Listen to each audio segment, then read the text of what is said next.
sul mio canale. Continuiamo con i tutorial dedicati alla creatività. Vi avevo anticipato, vi avevo annunciato in un tutorial precedente che volevo farvi fare un viaggio nel mio laboratorio e nelle varie macchine che utilizzo appunto per realizzare tutte le creazioni che trovate sul mio shop online. E oggi quindi andremo a realizzare una creazione con la ricamatrice. Io ho ben 2 ricamatrici, ne ho cambiate tantissimo, sono passata da quella mini piccolissima fino ad arrivare a quelle più grandi, quelle con il telaio più grande e quindi con le massime potenzialità, e oggi proprio con la mia Brother andremo a realizzare una tovaglietta per colazione per la festa della mamma. Più facile a farsi che a dirsi, la realizzeremo in feltro perché è un materiale che ha una buona resa, soprattutto appunto per la pulizia. Ne ho realizzate per San Valentino, per la festa del papà, quindi potete andare a vedere gli shorts precedenti in cui appunto ne realizzo di ogni tipo, e sono uno dei prodotti più venduti sul mio shop online. Non perdiamo altro tempo, quindi spostiamoci al piano da lavoro, ma prima vi ricordo di seguirmi sui miei canali social, che sono Facebook, Instagram e TikTok. Vi ricordo inoltre del mio shop online www.usalemani.com, dove troverete tutte le mie creazioni e tantissimo materiale per creare. Non mi resta che augurarvi buon tutorial!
domande sul mondo della ricamatrice non esitate a contattarmi oppure a scrivermelo nei commenti, perché vi risponderò con gioia.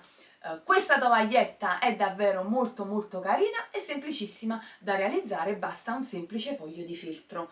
Bene, se questo video vi è piaciuto ricordate di lasciarmi un pollice in su, iscrivetevi al canale con la campanella per essere sempre aggiornati di quando caricherò un nuovo tutorial e noi ci vediamo alla prossima!